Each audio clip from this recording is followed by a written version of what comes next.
et Christian Gokyo. Je voudrais faire une petite remarque rapide. Il nous reste 5 intervenants. Vous devez être vraiment bref parce que la salle doit intervenir. C'est une conférence débat. Il faut qu'on donne la parole à la salle pour intervenir. Merci. Je vous rappelle que Philippe Gandou est diplômé de l'école inter-État de l'hydraulique et de l'équipement rural et professeur de mathématiques, et Christian Gokyo est ingénieur en mécanique des fluides.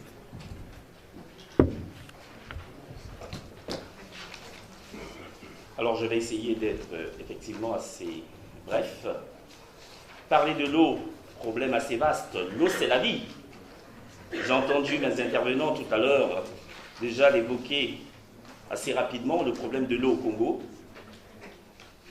Je vais commencer par une anecdote assez personnelle, parce que je disais que je vais commencer par une anecdote assez personnelle, où il y a 2 ans, quand je suis allé au Congo-Brazzaville, avec quelques amis de l'hydraulique sans frontières, puisque, ayant étudié l'hydraulique, j'avais très très mal au cœur de voir que le Congo-Brazzaville souffrait énormément d'un problème d'eau. Et donc nous avons développé quelques projets dans les zones rurales qui malheureusement n'ont pas abouti, et vous allez comprendre pourquoi, parce que tout simplement il n'y avait pas de réseau, il n'y avait pas de plan d'alimentation d'eau potable. Il faut savoir que dans les zones rurales, vous le savez, à propos de la municipalisation accélérée, ce sont souvent les Chinois qui malheureusement construisent, je dis malheureusement, vous allez comprendre pourquoi, construisent des petits réseaux d'alimentation d'eau potable dans certaines villes. Alors par exemple, dans la ville de Sibiti, je parle de Sibiti puisque c'est la dernière municipalisation accélérée, les Chinois construisent un petit réseau d'eau potable, des châteaux d'eau, tout ça c'est bien parfait, mais sans contrôle. Alors là où ça devient plus grave, c'est que la SN2, qui réceptionne effectivement les travaux finis, n'a jamais les plans d'alimentation d'eau potable de ces petites villes, de ces villages. Alors je vais commencer, puisque le temps imparti est très court, je vais commencer par lancer un appel très fort. J'espère qu'il y a ici parmi vous des gens qui vont très souvent au Congo, que les Chinois remettent désormais, c'est valable pour Sibiti, mais c'est valable aussi pour Moussaka, c'est valable pour tous les points où il y a eu la municipalisation accélérée, qu'ils remettent les plans des travaux, des réseaux d'alimentation d'eau potable. Parce que vous comprenez que pour la suite, quand on veut élargir le réseau, quand on veut l'améliorer, quand il y a des fuites d'eau par exemple, si vous n'avez pas des plans, vous ne pouvez pas travailler. Alors j'ai appris, à mon grand étonnement, justement il y a 2 ans, qu'il paraîtrait que c'était une politique générale des entreprises chinoises de ne jamais remettre les plans des travaux finis. Sincèrement, je voudrais lancer un appel vraiment solennel pour que, désormais, il paraîtrait que c'est aussi valable dans les travaux publics, que les Chinois, quand ils ont terminé de travailler, qu'ils remettent les plans. C'est valable pour l'aéroport international de Maya-Maya, c'est valable pour les réseaux d'alimentation d'eau potable, qui remettent les plans une fois que les travaux sont finis. C'est quand même une politique assez curieuse. Ceci étant, je vais revenir assez rapidement sur le problème de l'eau au Congo. Je ne vous apprends rien, c'est un pays à cheval sur l'équateur qui a un réseau hydrographique dense, pléthorique. Il faut savoir également, depuis plus d'1 décennie, et assez curieusement, tout à l'heure, les gens parlaient du manque de volonté politique. Mais au Congo-Brazzaville, il y a eu une volonté politique, il faut le savoir. Plus d'1 décennie, il y a eu 900 milliards de francs CFA qui a été investi dans l'eau. Il faut le savoir. Les sources sont du ministère des Finances du Congo. À travers pas mal de projets, je pense notamment au projet PPTE, par exemple, pour l'alimentation des villes rurales, ou effectivement dans des contrées très très éloignées. Alors, comment se fait-il que, malgré tout ceci, plus de la moitié de la population congolaise n'a pas accès à l'eau potable? Où est le problème? 900 milliards plus d'1 décennie, plus de 50% de la population sans eau, sans avoir accès à l'eau potable. Où est le problème? Mais vous aurez tous bien compris, c'est de la mauvaise gestion. Là encore, une deuxième anecdote, puisque j'ai la chance, effectivement, quand même de sillonner le Congo un peu partout. À Tongo, par exemple, une ville qui se trouve, pour ceux qui connaissent un peu le Congo, à 30 km de Tchikapika, il y a eu effectivement un forage qui a été construit, un très beau forage, qui a coûté 1,5 milliard de francs CFA, mais qui ne marche plus, depuis plus d'une année. Alors quand vous allez vérifier pourquoi ça ne marche plus, et vous avez des villageois qui vous disent bon, on n'a pas d'eau, on n'a pas d'eau. On peut bien comprendre pourquoi il n'y a pas d'eau. Eh bien, il n'y a pas d'eau tout simplement parce que la pompe hydraulique est tombée en panne. Autrement dit, vous avez de l'eau, mais vous avez une pompe qui ne marche pas. Je reviendrai tout à l'heure là-dessus dans les propositions. Qu'est-ce qu'il faut faire notamment pour régler tous ces problèmes? En milieu urbain, vous savez, c'est la SNDE, Société Nationale de Distribution d'eau, qui coiffe la ville de Brazzaville et de Pointe-Noire, et à peu près 11 petites villes, notamment Dolisie, Kayi, et ça s'arrête là. Après, ça devient des zones rurales. La SNDE a effectivement d'énormes problèmes. Un exemple de mauvaise gestion, par exemple, vous savez qu'ils dépensent pratiquement chaque année 13 millions en chimie pour rendre l'eau potable à travers les usines d'eau. Très bien. Mais une fois que l'eau est potable, il faut que ça passe dans les tuyaux. Eh bien, figurez-vous que les tuyaux sont souvent en plan. Et effectivement, l'eau potable qui était au départ, une fois qu'il passe dans les tuyaux, n'est plus potable. À part ça, chaque année, 13 millions pour acheter de l'eau de Javel, l'iode, etc. et tout ça. Bref, la SNDE a énormément de problèmes, notamment de mauvaise gestion. À l'heure actuelle, elle est beaucoup aidée par le projet PEDU. Je ne sais pas si certains connaissent le projet PEDU. Le projet PEDU, c'est le projet Eau, Électricité et Développement Urbain, qui est géré par la Banque mondiale et le FMI. Alors pourquoi la Banque mondiale intervient là-dedans? Pourquoi le gouvernement a investi à peu près, depuis plus d'une décennie, 900 milliards là-dedans?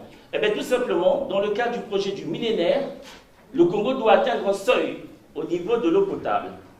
Effectivement, ça s'approche très vite au moment de faire le bilan, donc il faut mettre les bouchées assez doubles.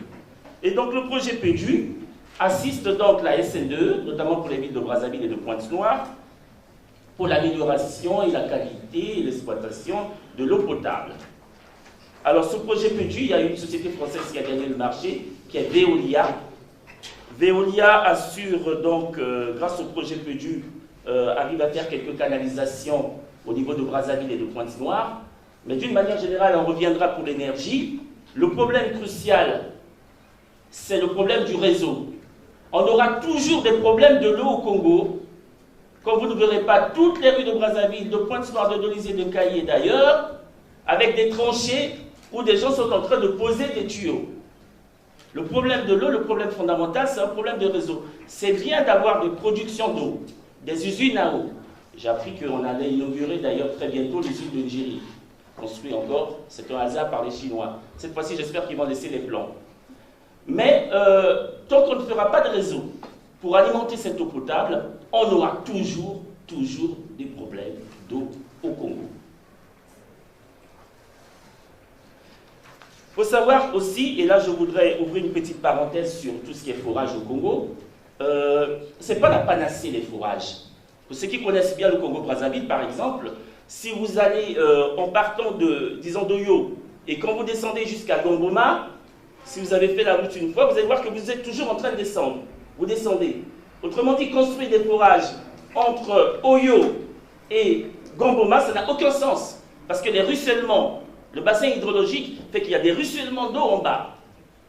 Il y a 2 ans d'ailleurs, il y avait une anecdote encore une fois, notamment à Djambala, où les Chinois ont fait des forages jusqu'à 5000 mètres. Les forages n'ont pas trouvé, les Chinois n'ont pas trouvé d'eau.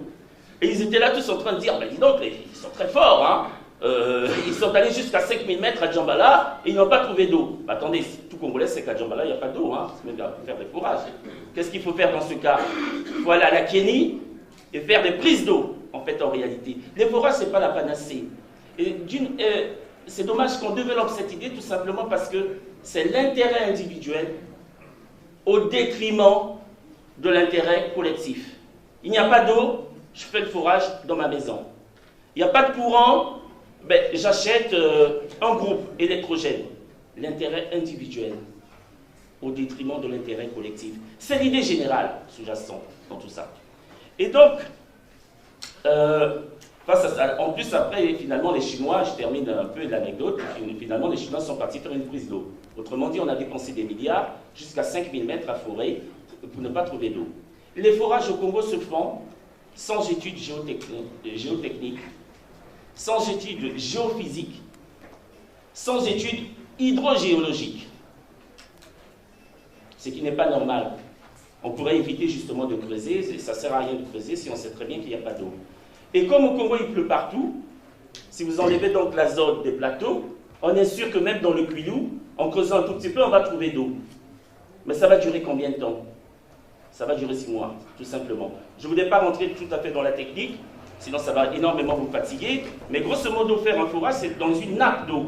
Il faut que ça soit une nappe d'eau captive, de façon à ce que vous avez en permanence la durée d'un forage normalement à peu près de 50 ans, pour un petit village à peu près de 1000 habitants. Et donc,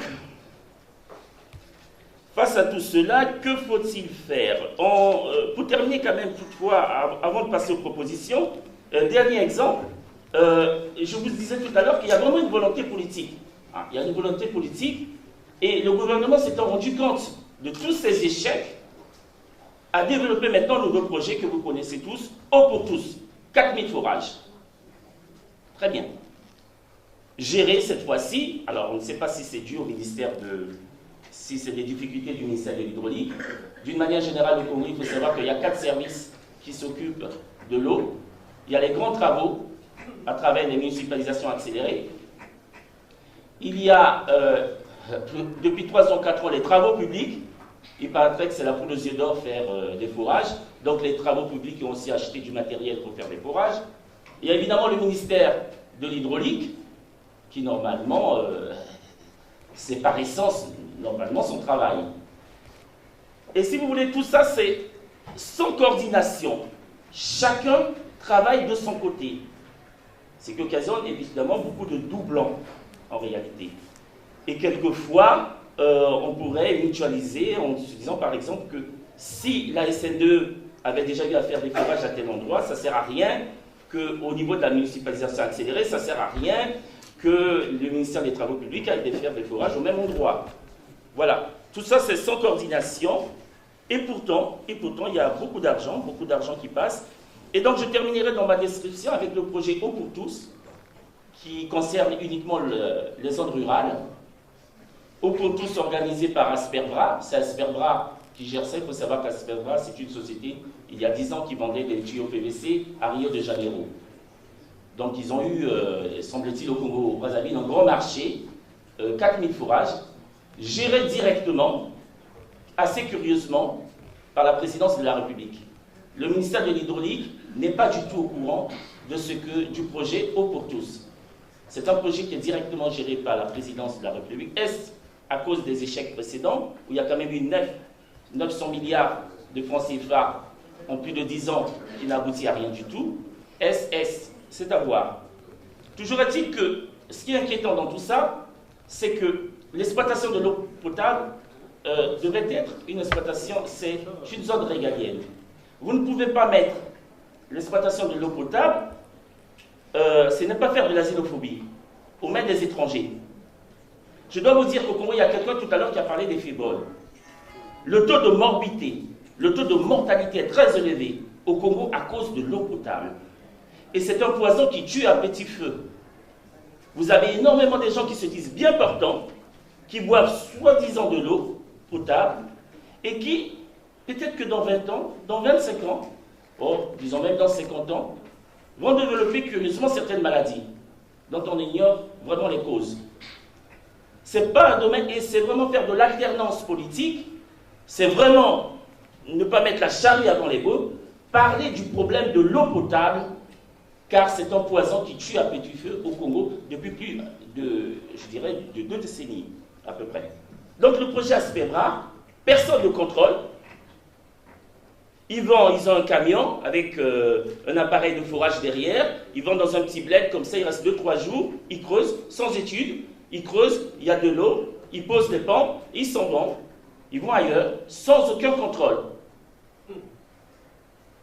Et après, les gens, évidemment, sont contents, on a de l'eau potable, on peut boire, mais est-ce qu'elle est vraiment potable? Première question. Il faut savoir que la SNDE, qui produit de l'eau, contrôle son eau. C'est-à-dire que la SNDE, elle juge et partie. Elle produit de l'eau, elle contrôle. Donc, face à ce chaos, que faut-il faire exactement? Que faut-il faire? Je ne vais pas m'étendre très longtemps, je ne sais pas si j'ai encore du temps. Je propose tout simplement une agence, comme ce n'est pas une idée nouvelle, hein. Il n'y a pas de honte à voir ce que font les autres. Il n'y a aucune honte. Ce n'est pas de la triche. Une agence centrale de l'eau. Une agence qui gère l'eau et l'assainissement. Je propose ça. Et l'agence de contrôle de l'eau devait dépendre plutôt du ministère de la Santé. C'est qui est à peu près assez logique, puisque santé, hygiène, ça va quand même assez ensemble. Et au niveau de l'assainissement, je n'ai pas eu le temps de beaucoup m'étendre là-dessus, mais vous avez tous assisté à des caniveaux à ciel ouvert. Quelle idée de faire des caniveaux à ciel ouvert? Quelle idée? Sans parler des moustiques, de l'eau stagnante qui occasionne des moustiques et le palu, des accidents éventuellement, des inondations. Vous entendez à l'heure actuelle beaucoup au Congo, à Brazzaville notamment, à Pointe-Noire, des problèmes des inondations, parce qu'il n'y a pratiquement pas d'assainissement. Je dois vous dire qu'avec les maisons à étages qu'on construit à l'heure actuelle au Congo, si on ne prend pas à bras le corps, et c'est là aussi faire de l'alternance politique, le problème de l'assainissement, nous préparerons à des inondations énormes, aussi bien à Brazzaville, à Pointe-Noire. Il faut le savoir, parce qu'on construit des maisons à étages, c'est très bien. C'est très très bien, hein? On développe effectivement la ville. Mais si à côté, il n'y a pas de caniveau, il n'y a pas d'assainissement, conséquence, ce sont les inondations. Regardez chaque fois, durant la saison de pluie, ça dure à peu près depuis 4 ans ou 5 ans. Voilà, j'aurais pu m'étendre un peu plus longtemps, mais je voulais quand même terminer, je ne voulais pas vous séduire avec des chiffres, mais juste un seul chiffre. Au Congo, à l'heure actuelle, donc je vous disais, moins de 50% de la population a accès à l'eau potable. Une personne vit avec 5 litres d'eau par jour. Il faut savoir que le chiffre donné par l'OMS, ce n'est pas 5 litres d'eau, c'est 35 litres d'eau par jour pour une personne. Vous imaginez la différence, il y a du boulot. Merci. C'est bien fait. C'est bien fait. Oui, alors merci. Oui, l'accès à l'eau potable est sûr est devenu un grand problème au Congo, mais en même temps c'est un génocide, hein, un vrai génocide organisé, et nous regardons tous ce génocide. Et il y a un problème qui est beaucoup plus grave encore, c'est le traumatisme mental que ça génère, le fait de savoir que je ne peux pas aller à l'hôpital parce qu'on peut couper l'électricité, je peux mourir, je ne peux pas boire telle eau parce qu'en buvant telle eau, je sais que je suis en train de... Tout ça, ça crée les gens dans une certaine instabilité, un déséquilibre. Et ça, je crois que ce que vous proposez, l'Agence centrale de l'eau et de la ça peut être une contrepartie de notre peuple pour dire aux autres, vous voulez le pouvoir, nous avons besoin de cette agence centrale avant. Et ça peut être intéressant. Mais aussi, il faudrait travailler dans le sens des que sais-je. Comment démystifier tout ce savoir sur l'eau et l'électricité. Ce n'est pas des savoirs compliqués. Il faut que vous travaillez là avec les sachants. Travaillez ces questions-là. Donnez des que sais-je aux populations sur l'eau et l'électricité. C'est quoi l'électricité, c'est quoi l'eau? Je ne sais pas si je me fais comprendre, mais c'est très important.